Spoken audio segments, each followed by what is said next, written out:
What is going on, FA Nation? John Member here with James Grande. Welcome into the Fantasy Alarm MLB DFS Playbook Preview Show for the Monday 6-game main slate, in which Grande has aptly depicted today's pitching pool. Listen, if you watched the preview show, you saw us really struggle on DraftKings today to figure out where we wanted to go with our SP2. We thought we had the SP1s locked down. We said on the preview show we'd just let ownership dictate like where we would go with our SP2s for today, but we did not anticipate ownership going where it was with one particular, I think, individual player. Ownership has since moved around a little bit more, but Spider-Man memes for everybody around here. They're all basically the same player once you get past, I think, Flaherty and May, but I mean, there's Sears and Blanco and, the whole crew. We're still the board up here now. Cabrera, Elder, Payante, Martinez, Corbin, Will Warren, Sugano, and Feltner. It's kind of a mess on the DraftKings board here today where you're going to be building your lineups. There's equally a chance that all of these guys that you pick get rocked or pitch like 5 innings of 3-run baseball, but we'll do our best to break it down for you. Our guy Justin Carlucci did the playbook today, has that live for everybody out on Fantasy Alarm. Ownership was updated before the show today, so you can take a look at that as well and see where the ownership is on the pitching position specifically, because we have an idea where we want to go with the hitters. We have Coors Field on the slate. Right, we have Cincinnati, that ballpark on this slate, so there are certainly some options we're going to want to go to here. But yet, here we are. Dapper Dan, JC in here. This is my full-time job. Yeah, this is what we do for a living. We break down DFS, write articles. We do some behind-the-scenes work, obviously. Seasonal DFS. All the stuff. So, this is what I'm doing. Got JM in here with the Flames. King Entrepreneur with Hollow. Appreciate you guys in the chat. If you guys want to throw them down in the comment section, we'll bring them up on screen. If you have any questions about your lineups today, we'll answer them for you. We go position by position, and we build a lineup at the end of the show. So make sure you hang with us. And if you would be so kind of just hitting that like button on the YouTube channel, the X channel, wherever you're watching us from, hit that like, that share. If you're not already subscribed, hit the subscribe button as well. It's a free way to support the work we do here over at Fantasy Alarm. And of course, if you wanted to sign up, we got the 7-day free trial going on as well. FantasyAlarm.com/win. 7-day free trial going on for you. Cordero saying Baltimore stack would be sneaky if they can find the ball. Well, we'll get into that as well, because the Fangraphs page does suggest Baltimore versus righties is a strong potential option for our lineups here today as well. But let's just jump into it, man. Jack Flaherty, Dustin May, your top 2 price starting pitchers. They're 2 of the top 3 rostered pitchers. Now, this morning, when you and I were talking about it, that was not the case. And we were very confused because nobody was playing Jack Flaherty. I'm like, whoa. Like, we thought this was the clear plug, and we were going to go from there. It has since moved in that direction. Flaherty and May are 2 of the top 3. Which makes sense. Pick one and then find an SP2 or play both and figure out your value exposure. Thoughts on really, the top 8K and above will go. Cabrera, Blanco, Sears, May, and Flaherty. Yeah, so I'm definitely interested in Flaherty. Best strikeout rate on the board by a considerable margin. Best pitcher on the board by a considerable margin. And usually on slates where there's bad pitching and it's Spider-Man Mimi everywhere, I am just simply going to play a good pitcher. Possibly try to find the second, I would say, how many? Talent. I'm going to play the best pitcher because this is a nightmare. So I know there's a $500 gap between Flaherty and May, and then a significantly larger gap between the others. But I will take my chances. And it's not even like I'm taking my chances against this elite offense. No, Houston is 27th in OPS against right-handed pitching, despite slight improvements here and there. They had a series. They had one series. Yeah. 27th in OPS and a near 23% strikeout rate. I don't need to really dive too much further into that. I think Flaherty looks great. Dustin May looks good. The peripheral numbers look good outside of obviously the Cubs start. The Cubs offense has been tremendous against everybody. I'd say the strikeouts have been pretty inconsistent, but in 3 of 4, he's at least given us 5. Yeah. I think maybe the most important thing about that Cubs start is, this is a pitcher that has oft been injured. And even in a game where he gets hammered, it's clearly a game that the team needed him to eat innings in. The manager, Dave Roberts, a notoriously quick pull manager, keeps him in for 5 innings and hasn't thrown 95 pitches. So the 95 pitches, obviously, with the thing you were alluding to there, right? Like, had he been more effective, those 95 pitches might have taken him into the 7th inning. Correct. Considering 86 was his previous high, where he had pitched pretty well against Washington, obviously only the 1K there. Another trend we'll look at on this slate for a lot of these guys, a game with 12 ground ball outs, a game with 10 ground ball outs. So there are quite a few pitchers on this slate, and we'll get to one. Our guy Mark mentioning one specifically, where you have a potential for a lot of ground ball outs, which is great. Means you keep the ball in the ballpark for some of these pitchers. Dustin May's only allowed 1 home run so far. But yeah, clearing away, those are the top 2 guys. I think just from, on reputation alone, more would be interested in May against Miami than going Flaherty versus Houston. But to your point, outside of the one series, which I thought maybe we were buying into it. It's like, oh, Christian Walker's kind of woken up, and Isaac Paredes, and maybe Hughes. No, and then they go and lay a huge egg in that last series. So that's all fine. The highest roster pitcher on today's slate is Ronel Blanco. Yeah. Which is interesting because obviously Jack Flaherty is getting a lot of ownership as well. So are we in a spot where people are just pitching the pitchers in this game against one another and hoping at least one of them comes out of it with a win? Yeah, I mean, on these smaller slates, I think it's fine to stack pitchers. I don't think it's like the best approach, but I definitely think it's fine, especially on a slate like this.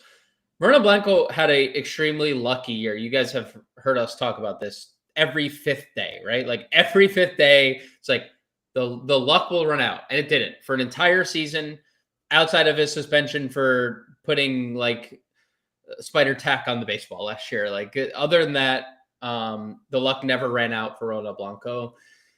It's kind of the same thing again this year. The xFIP looks bad. The Sierra looks pretty good compared to the ERA. Massive fly ball rate.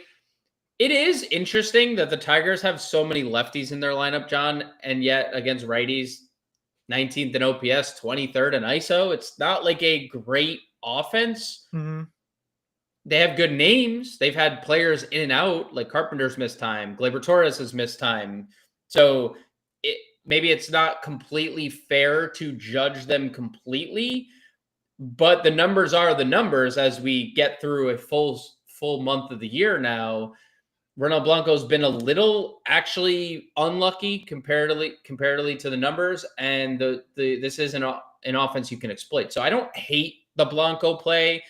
Obviously, when you stack pitchers, the thing you have to factor in is you're not going to get win points for both, right? Yeah. So does that matter? Not really. Like the 4 points won't matter. For me, the Blanco ownership on this kind of slate makes me want to just fade him and hope that for sure. 38% of the field get the guy with a 5 ERA tonight, right? Like, and then put yourself in advantage because again, I don't know if there's a major difference between Sears and Blanco, honestly, today. Did you see the Rangers lineup today? Yeah. Higashioka's hitting second. Yeah. Pilar Higashioka is 1-2. Yeah. Now, again, those guys have hit lefties well-ish to their career. They have a Dolis hitting like 7th tonight. It is not Josh Smith, a lefty, is hitting 9th, might be one of their best hitters right now. Yeah, that lineup isn't great today, So you're telling me that everybody's just throwing Ronel Blanco out there And I can play a slightly more expensive JP Sears at a third of the ownership, like 10% JP Sears, 35% Ronel Blanco tonight. Sears has strikeout upside. I'm talking about, Sears has strikeout upside. So, like, why would we not want to go to that spot for ownership here today? Yeah, I mean, only thing I'd say is the fly balls that obviously, like I've said this every JP Sears start. Guy has a 49% fly ball rate. Yeah. That's really scary. And we had talked about it last night on the show. I was actually shocked to see how good Globe Life was for hitters per Baseball Savant, which for home runs specifically, just home runs, which obviously is not a great thing for a fly ball pitcher. There's also some peripheral stuff like righties 205 expected ISO this year, 162 ISO, 250 BABIP. Like there's some trends obviously that are going to favor hitters eventually, and if that happens here, that's a little scary. It all depends on the hitters, right? Like Wyatt Langford today as like the only guy in that lineup, you're like, ooh, like maybe Sears should like pitch around that guy. Don't pitch to that guy, right? But like everybody else, he can kind of get away with. And we just saw the Rangers matchup. So Cam the Man, are you concerned with the Sears 17% against righties? Sure, but he did just go 5 innings and had 5 strikeouts. If you got 17 fantasy points today at JB Sears, he might be one of the top scoring. Second highest scorer of the day. Legit. Like, I don't know. You tell me. All right. Like he's had 3 of his 5 starts of 17, almost 18 fantasy points or more. 2 of those start. He had 1 start. Obviously, last start was in Sacramento. So Sutter Health Park, huge hitters park, way more than Globe Life. He survived it. He gave up a home run. Yeah, he might give up a home run today. Probably to Wyatt Langford if I had a bet, right? Like, but the rest of that lineup today is certainly a bit more encouraging at the ownership, specifically Cam the Man. That's exactly where I'm at. We have him, at least for now, at 10% on this slate. Have you seen who else is pitching on this slate? Like, there's not. No, I haven't, John. Can you tell me, please? Yeah, it's a lot of hot garbage. Like there's not. I told you before the show on FanDuel, I'm playing Bryce Elder because he's like $6,800, which on FanDuel is basically as free as you can get it for a pitcher. And I'm just 4 stacking Reds and Braves today, just getting Coors and Reds. I like the Reds matchup. Elder in his last start against St. Louis, a really team we consider to be a good offense. 6 innings, 1 earned. He's not going to strike out a lot of guys, but if he got the win there, he'd be looking at like 14 fantasy points. They're favorites today in Coors, so maybe you get that and you get 14 fantasy points at $7,800, which again, most slates would be horrible value. Maybe not this slate. Maybe on this slate, like that's good. Maybe he'll strike out an extra batter or 2. We'd call, Michael Tolley is good for 2. You kind of work your way down the line. You mentioned you liking Payante today. Ground ball outs. Tremendous. A ton of home runs allowed, though, for a guy that also gets a lot of ground ball outs. Mark pointing out 33% home run to fly ball rate for Payante. Not great, but again, you hope he keeps the ball down. You get Cincinnati, but they're at home. I don't know, man. Like, it's bad. It's really bad here as you work your way through this. Yeah, I don't. For the record, I don't actually like Payante, but I'm trying to sift through the weeds. Right, these weeds are up to our necks right now. Like they are. It is. We have get me like a machete to chop some stuff down. Some of the underlying stuff for Payante looks good. Sub 4 Sierra, sub 4 XFIP, over a 4 ERA, and all those ground balls. You just hope don't translate to home runs because this has been the best home run ballpark over the last 3 years.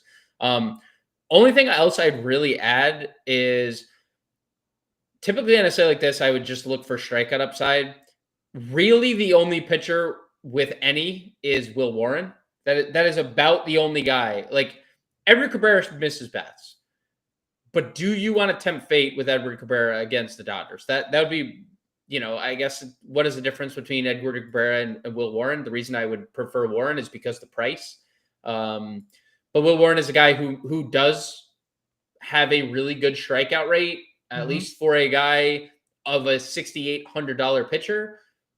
He also has a sub-4 SIERA, also has a 3.7 xFIP. He walks too many guys, and that could be the downfall. But righties do absolutely nothing against Will Warren. I know he has a very lefty-laden lineup against Baltimore. And Baltimore, again, top 3 team, I think, in WOBA. And they're very good against in righties? OPS. Yeah, OPS too. They're top 5 against righties in OPS, like most categories. But when you're looking through these weeds of just pitchers after pitcher after pitcher, that there is like clear deficiencies. Like we have Sugano, who has like a 5% strikeout rate on the year, right? Like at least when I look at Will Warren, I'm like, there's a guy that in the range of outcome I know can strike people out. Where I am legitimately unsure from Elder down can do that. I don't know if there's another pitcher that can legitimately do that. So because I'm playing Flaherty at $10,000, I cannot get Dustin May and also play Coors. Right. Or I really can't get. Or you have to limit your Coors exposure today to like one Ozuna. You pick like Ozuna and move around, right? Yeah, like, and it forces you to basically play like Eli White, right? Which isn't the worst thing in the world because Eli White's been good. But is Rosario in the lineup today? I don't think. But like Verdugo, White are, and they're the cheapest names Nick Allen you can get. Yeah, Nick Allen hitting, but like that's your Coors exposure if you're playing the top, right? Yeah. So if I wanted to get some middle tier bats, I look at the rest of the position. I say, I've said it a bunch of times, but I'm just playing a young pitcher with strikeout upside. And if Baltimore's top 5 offense against righties beats me, so be it. But like, at least I'm playing a guy that can miss bats. No one else on this list can. I agree. I don't really have much else. I mean, do you want to talk Patrick Corbin? I mean, we can, but like I am telling you, this is a trap. This is a top 5 offense against left-handed pitching. This guy's ERA does not match his SIERA or his xFIP. It is a trap. Patrick Corbin is not Spider-Man. No. He was in the meme because they're all looking at each other. That's the closest to Spider-Man he can get. Yeah. That meme. He is not suddenly a good pitcher after 5 years. So I am not playing Patrick Corbin. I'm not playing. All right, let's get the catch. Again, they got Higashioka hitting second at $2,600. If you're not playing Sears, he's the chalk. That by feels, a mile. Yeah, like that feels like the automatic play today. Langoliers and Goodman are the only 3 up over 10% in terms of ownership. Obviously, Langoliers and Goodman are $4,500 and $4,300. So you're getting a massive price discount on Higashioka. This is also a slate where, like, I could probably play Sears and Higashioka and just take the punt, right? Like, and hope that Higashioka, maybe he's the guy that gets the solo home run off JP Sears tonight, and you live with that. So I'm fine making that play. Austin Wells against Sugano's $3,800. If Will Smith is in the lineup, I do like that as well against Edward Cabrera at that price point. $3,900 for Will Smith feels like a price that's too cheap for me for what his ceiling has been throughout this year. So, those are the guys that I'd be looking to play. So it's definitely hard not to play one of the Ranger catchers, in my opinion. Sure. Higashioka is so cheap hitting second. Dude, it's a small sample, but we've talked about Higashioka against lefties for like years, dating back to his Yankees days last year in San Diego.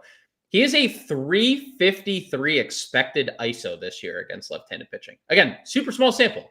353 is no joke. Like that is, you're going to be in the Hall of Fame.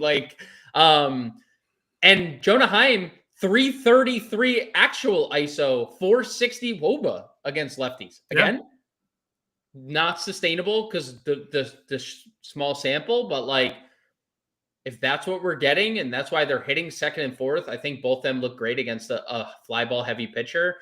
I think your Austin Wells shout is great. Sugano over 2 home runs per 9 innings. Don't care about the ground ball rate. Like you said with Piante, Sugano's getting all these ground balls to over 2 home runs per 9 innings to lefties.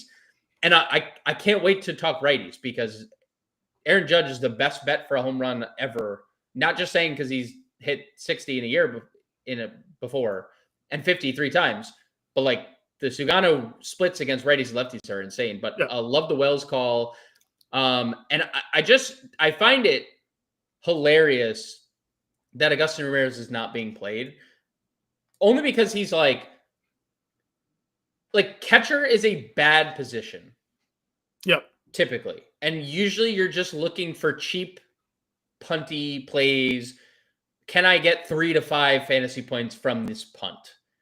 And like he borders that price tag and it's just an absolute dog. If he was under 3K, he'd probably be the highest rostered catcher. Yeah, but he's 32. He eclipsed the 3K mark, and Higashioka's hitting second today.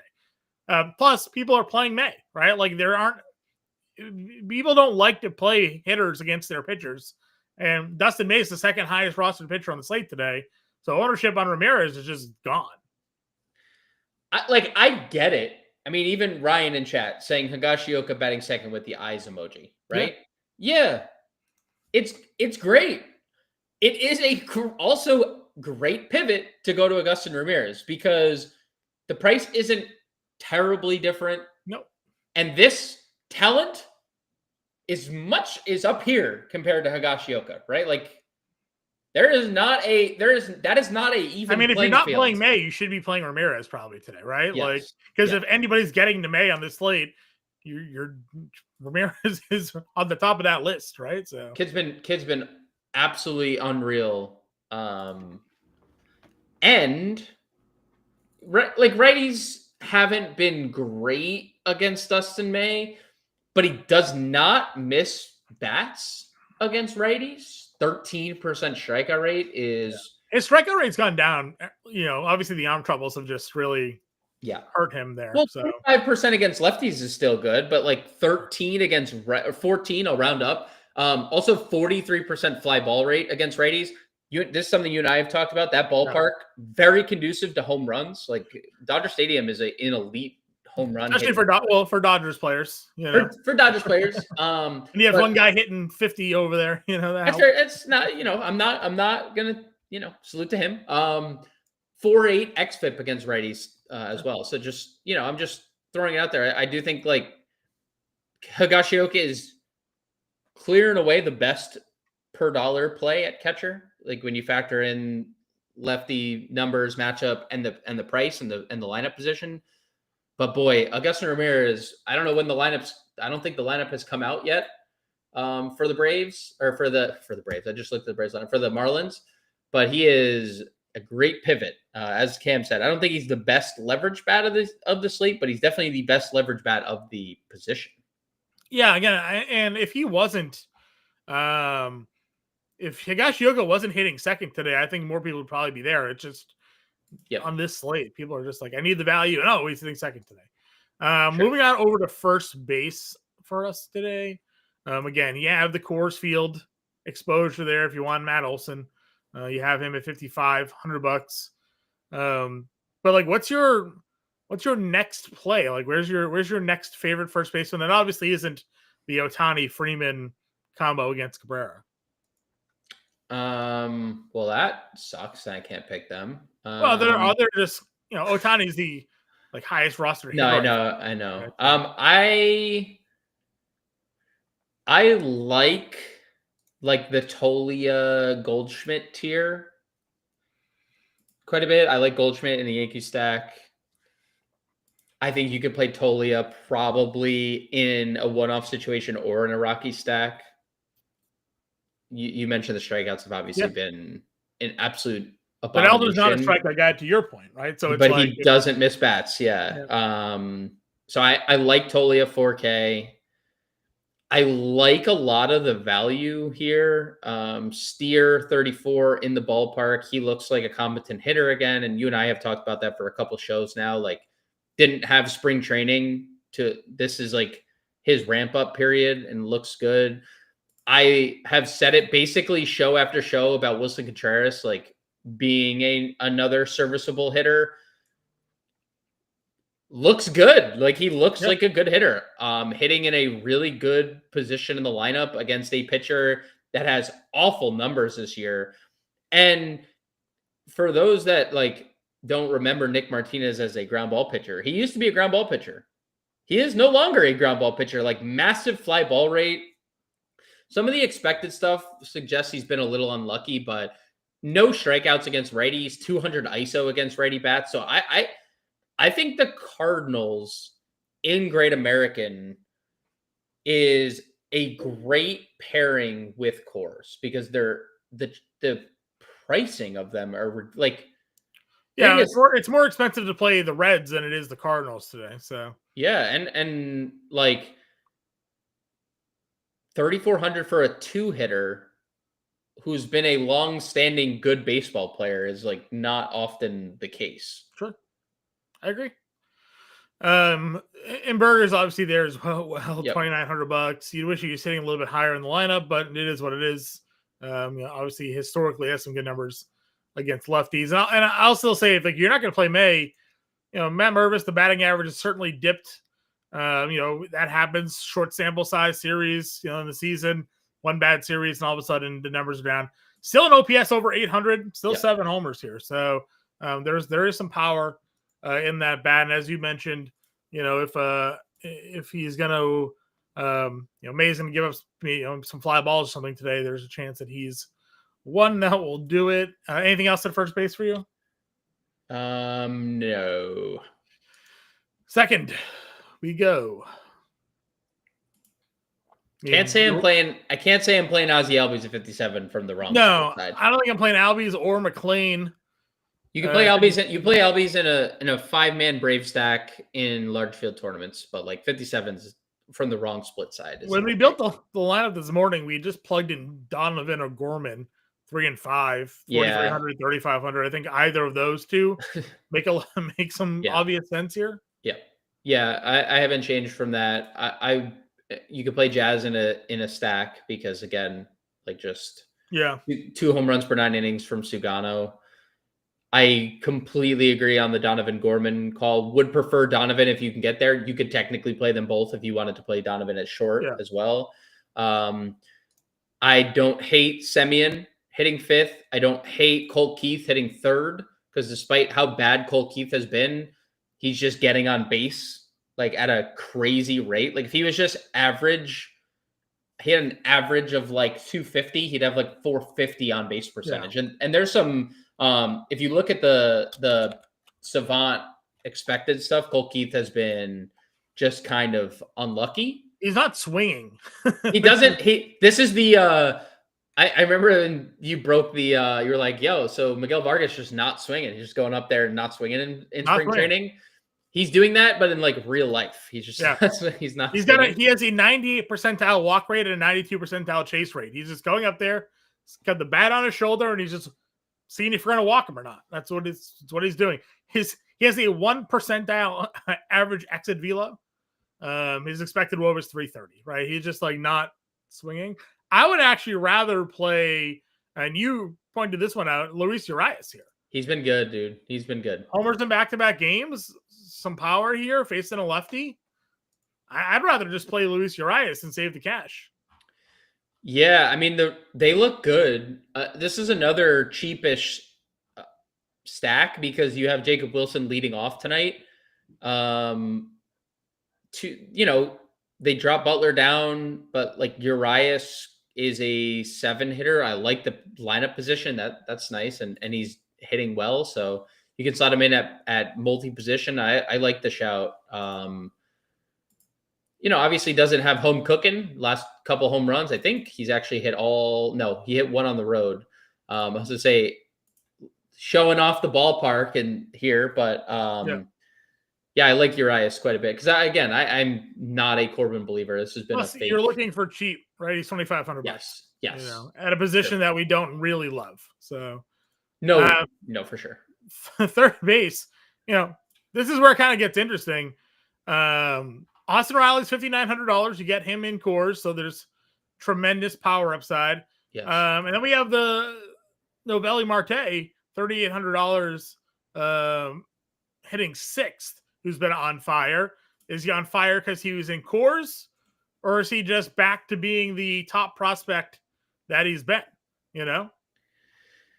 I think you can probably have it like both.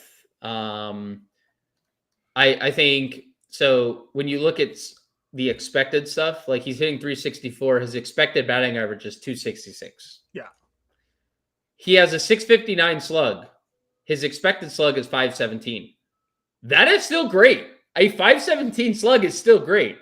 Is it 659? No, you'd be Babe Ruth. I mean, like you're Aaron Judge. Like that's obviously going to regress, but like he's also a fast player, like a fast runner. So if he's on base, there's a threat to run as well.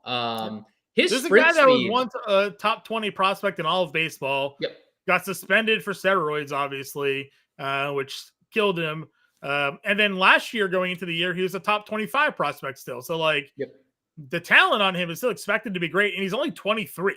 So, a lot of years of like baseball playing for a young guy, and now he's getting that extra opportunity at the major league level. He looked really good when he was called up in 2023. Kind of did the same thing: 300 batting average, 450 slug, 800 OPS, couple of homers, 6 stolen bases, and now here he is, 12 games in, 364 with 1,000 OPS. Obviously, like you said, probably unsustainable given the expected numbers, but stealing bags and hitting homers, kind of what we expect them to do. Yeah, and like he has a 96th percentile sprint speed. So like the steals are legit. Like he's going to continue to run as long as he gets on. So I do think it's an interesting conversation because Austin Riley looks great. I know he's super expensive, but he's had after like an extremely slow start, like right out of the gate, like didn't hit. He has not stopped hitting since then. Yeah. And like this is a guy that you're like, yeah, he could easily if you were to pick someone on the slate to hit 2 home runs tonight, Austin Riley would be right at the top of the list. Pretty much only been him and Ozuna as consistent producers for Atlanta this year. So and well, don't cite your boy Alex Verdugo like that. But I said that's fair. No, I know. He's only Sean Murphy's been hitting a bunch of home runs, but it's true. They've only both been there for a week. They played for 1 week. But yeah, it's a great discussion because I think to your point, like you can do both if you're playing FanDuel. On DraftKings, I did. Yeah, you did. Right.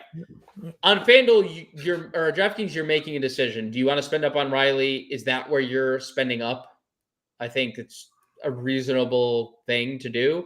Or do you want to play Novi Marte in the middle, 3,800, still probably with the way he's hitting significantly too cheap. So it's a great discussion because I don't think there's a lot else. I think Arenado looks fine. McMahon looks like a corpse. I don't know if I think you take another shot on Young here versus a lefty and hope that he gets it going. Obviously started hot off his IL stint and then has cooled down significantly, homered, and then on a broken bat cut his finger, but at least he's back in the lineup today. So you got him at $3,500. Again, if you just want to stack like bottom order A's, Gio Urshela is down here at 27 with Urias at 25. You can play them both. Jace Young's $2,300 hitting 6 if you're not a Blanco believer tonight. So some options for us down here. Yeah, and I'd be remiss if I didn't mention Connor Norby because I'm his number 1 fan. So, and that's also because I took him in all 10 of my best ball drafts. So I have to also just by default be a fan,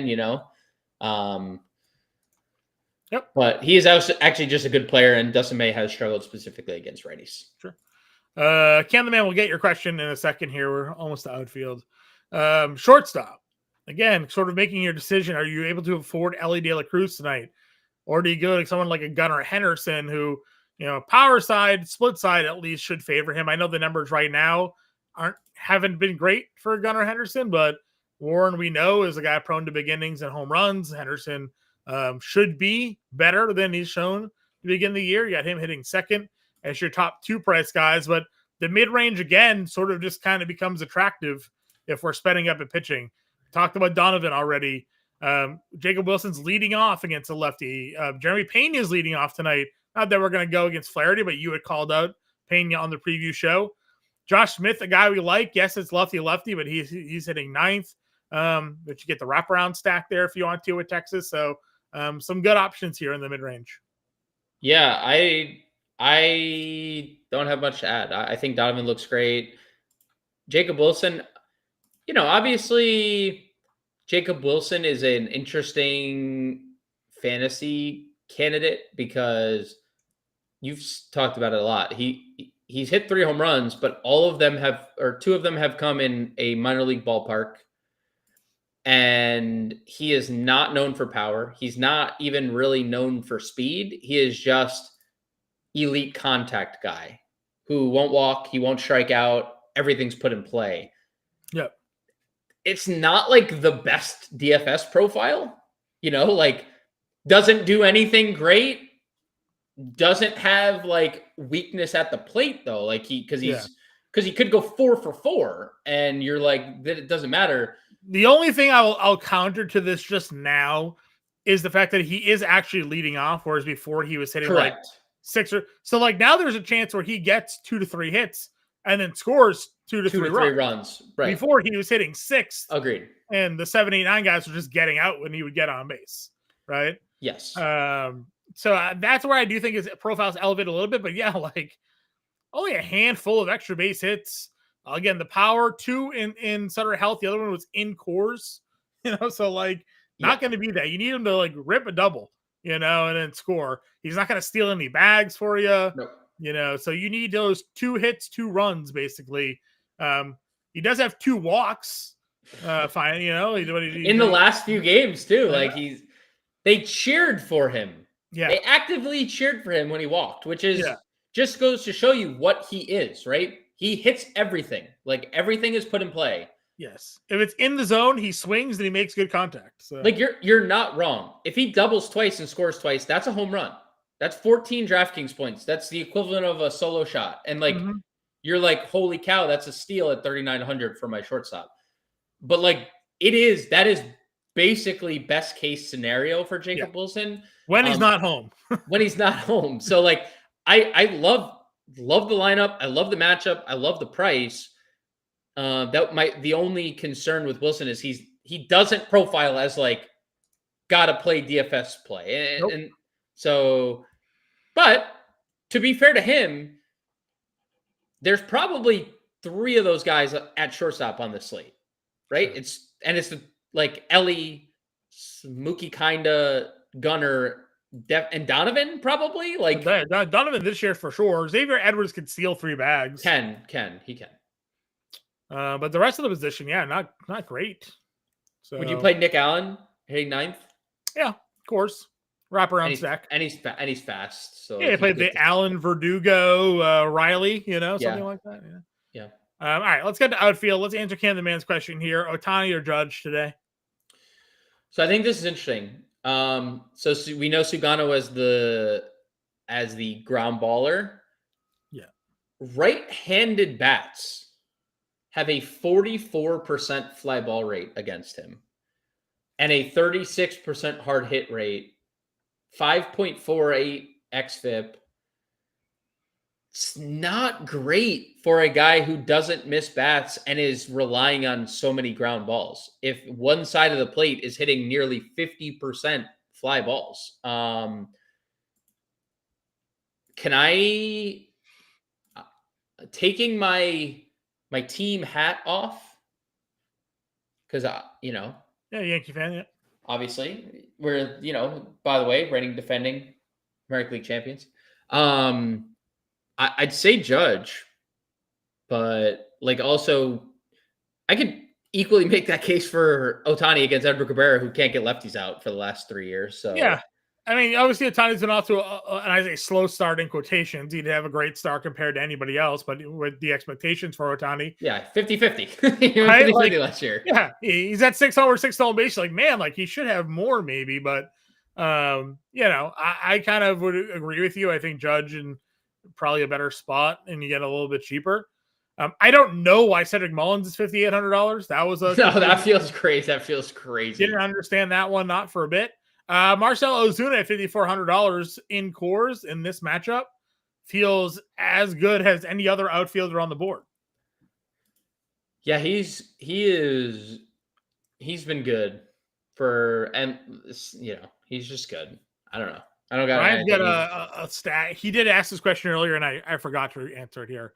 Ramirez, Ellie, and Hayes, or Higashioka, Mookie, and Ozuna. I'm assuming that's Austin Hayes. Yeah, the catcher. Yeah. I mean, if you just looked at the numbers, you'd probably take the first group, right? Yeah, I mean, Mookie's kind of been bad. Obviously, Mookie. Oh, he's definitely been bad. And obviously, there's more correlation with that first one too. Yeah. I guess like he has a mini Brave stack.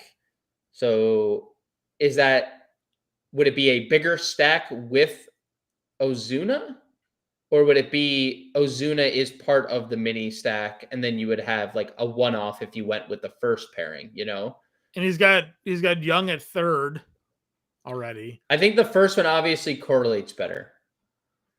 I think it'll also be lower owned because you're going from Higashioka to Ramirez.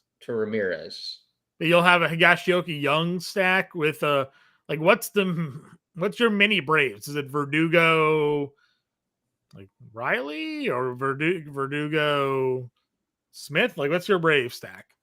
So let us know, because obviously Ozuna turning a mini Brave stack into a bigger Brave stack in Coors with Mookie Betts has some really nice upside to it. So guess we'll see.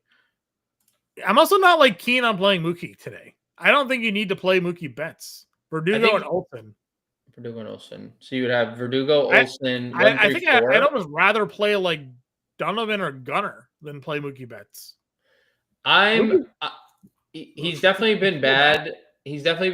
I would say this is definitely a spot that he could homer in, just because Edward Cabrera does allow home runs. Like, that's the one thing. Death taxes Edward Cabrera giving up home runs. Yeah, you gotta hit the ball. I don't disagree. Listen, I currently roster him in a league that you and I both play in, and I'm not too thrilled with the amount of money that I used in an auction, but I would rather play Ozuna, Verdugo, Olsen as your stack, if that's what you're asking me. I just don't like Mookie. I don't know what you're. He's probably a nice guy. It's rude. Yeah, that's probably the way I'd go. All right, we talked obviously Ozuna here. What's your other? Wyatt Langford at 5K, a favorite of mine. Rooker at 54. I love hitting second. He's been awesome lately. Yeah. Nootbaar again. I think all Cardinals against Martinez are in play in Cincinnati today. Yep. Doyle's 45 against Elder. Again, if you're just getting the other side of that Coors game, certainly can do it. Friedel, Hayes. All the Detroit guys. You've been in on Dominguez from the left side of the plate at 42. So only lefty Dominguez. Yeah, only lefty Dominguez. You don't play righty Dominguez. Lefty Dominguez only. Yep. All right. Anything else for us here? In the 4K tier, obviously Verdugo's getting a ton of ownership. Yeah. It makes it easy to get to. I think it's possible you get another good Verdugo game. I also think there's a reasonable expectation you don't get 4 hits from Alex Verdugo again, because he's Alex Verdugo, but he's done it twice. So good for Alex Verdugo. Yeah. Grisham's your chalk value play today. Yeah, he looks great. Again, he's going up against a guy who can't miss bats, gives up 2 home runs per 9 innings, but he's not getting ground balls. He's leading off again. I mean, there's a lot to like about there's a lot to think like when it comes to Yankees and home runs tonight. Like the Yankees have been very feast or famine this year. This seems like a very feisty game for them. Sure. If you're playing the A's, you have Andujar hitting 5th at 38. Gavin Lux is hitting 5th at 37. Outfield only. Again, breaks my heart. Had second base eligibility. Beck hitting second at $3,500. Kerstad has some power in that ballpark at 34. Eli White. Oniak, lefty versus Elder, 33. Eli White, right there, 3,300. He's been a dog, dude. He's been really good.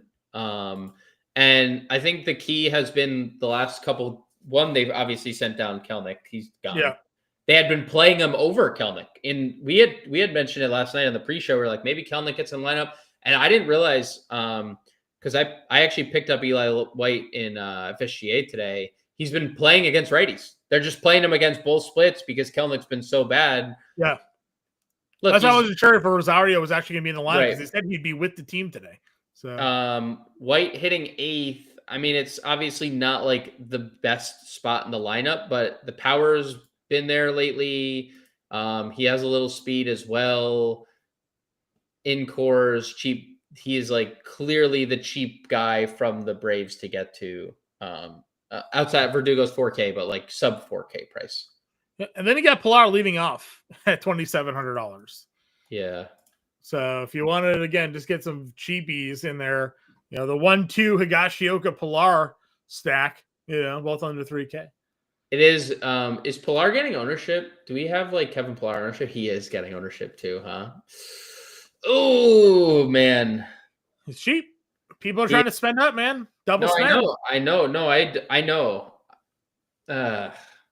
Hate that ownership. I'll say it. I'll get out in front.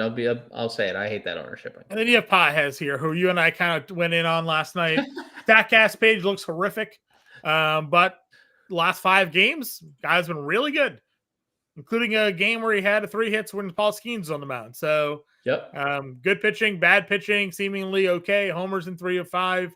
You mentioned the power in this ballpark could play up a little bit.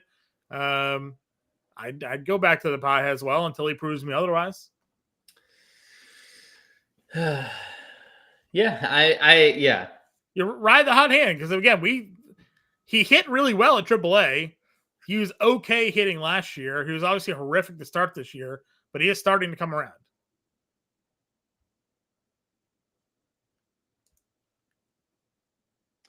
Your quote last night, I don't disagree, but your quote last night was good. His Statcast page looks like the color of his jersey.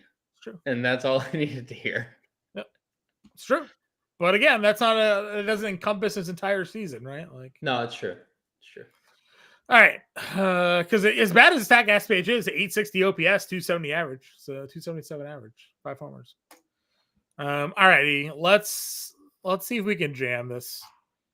Flaherty May. And then we're doing what? Higashioka. Yeah, in order to get the. And then White. All right, White. Do we just try to get it all in, right? Verdugo. Ozuna. Do we do 3 Braves in the outfield?